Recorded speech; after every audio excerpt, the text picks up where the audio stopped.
Welcome to CSRA's Social Business Education Series, which advises executives in commercial, government, and nonprofit enterprises on emerging opportunities. I'm Chris Rawlison, Managing Director of CSRA. Our client work since launch in 2006 has corroborated my 25 years' experience with technology-driven disruption as a management consultant and line executive. Social technologies are busy remaking our world, and they're coming fast to B2B. In these short presentations, you can learn how it's happening in B2B and how you can use social business to your advantage. This is Social Business Disruption of B2B Sales and Marketing, Part 1, The Dynamics of Change.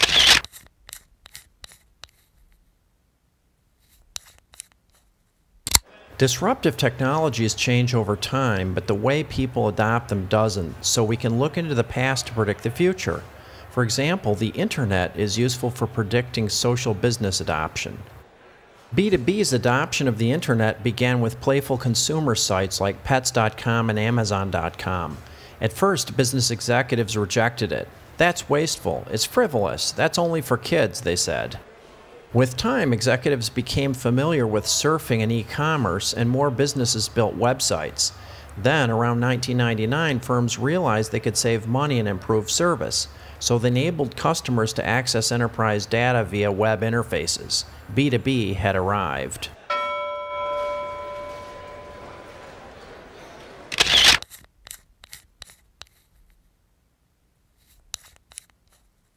"2012 is the 1999 of social business.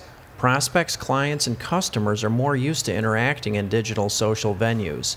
Pioneers are applying social business to B2B sales and marketing.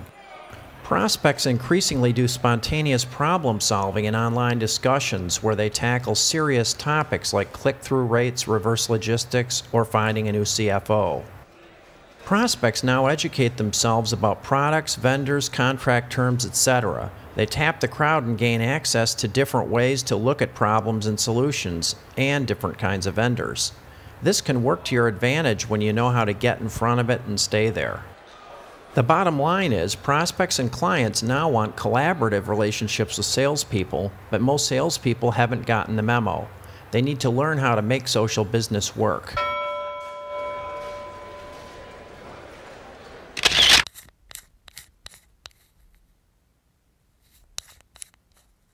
Now let's review how sales and marketing work so we can see the growing disconnect between firms and clients and customers.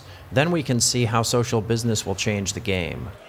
B2B marketing is accustomed to defining and controlling the firm's strategy, brand, and value proposition. It runs marketing research, CRM, events, and the channel. It designs and manages inbound and outbound campaigns to generate leads. Marketing's core value to the firm is based on secondary research and scaled but impersonal communications. B2B sales traditionally manages leads along the funnel to structure and close deals. Sales prospects, works trade shows, entertains clients, and collaborates with the channel to exchange and work leads. In professional services firms, sales often manages services delivery as well. Sales' core value is primary research and personalized interactions, which are low scale and high cost compared to marketing's.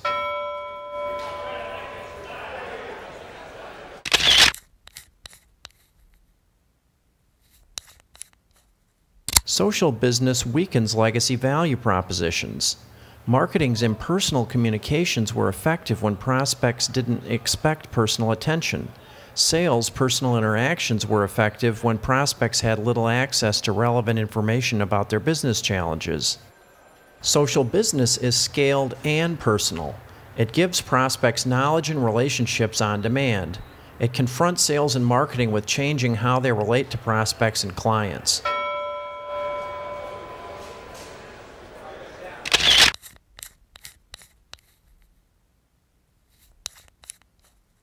Now let's drill down into the legacy funnel and look at how social business is transforming B2B sales and marketing. The legacy funnel goes from wide to narrow.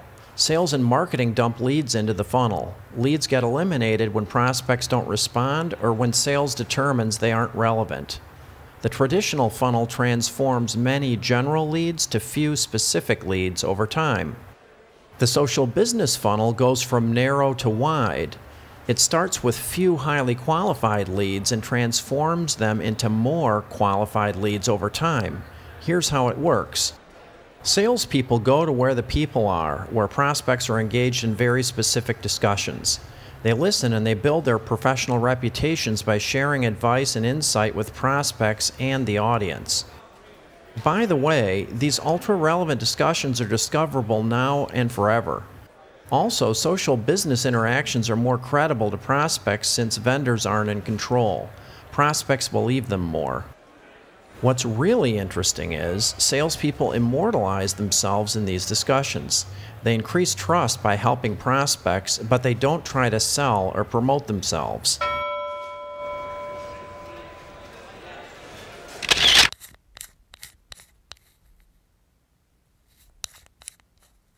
You've probably heard of the network effect, but here's how it drives social business. This ladder of participation has been corroborated by extensive research. It tells us that on average, social actions in digital social venues are created by 10% of the people. Fully 90% are observers. This means that your impact is 10 times greater than it appears. You influence 100% of the people, even though 10% are interacting. By serving the few, you influence the whole room. The goal becomes modeling behavior that you want to be observed, not only now, but forever. There's more. People usually broadcast their interactions to their networks automatically, which creates a viral effect. For example, you answer a question about supply chain software in LinkedIn Answers. This is shared with your network, and anyone who responds broadcasts their activity to their connections too. Conversations spread virally, but you won't readily see it. Social business conversations are annuities. This is how the social business funnel increases highly qualified leads over time.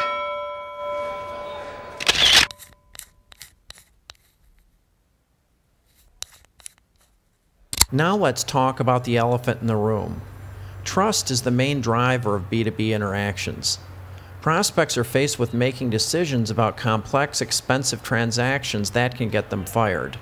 Therefore, prospects want to learn how trustworthy salespeople are in order to manage risk. Prospects ask themselves, is it safe to do a deal with this person or firm? This forms the context for most prospects' behavior. Based on social actions, prospects trust salespeople more or less. Not only that, remember that there are 10 times more observers in the room. They are adjusting their trust meters based on what they see too. The bottom line is, it's faster and cheaper to build trust online. Salespeople who understand this will outperform for years. I hope you can see social business has a dramatic effect on B2B sales and marketing, and pioneering firms will profit the most. In part 2 of this series, I'll present several B2B case studies. I hope to see you there.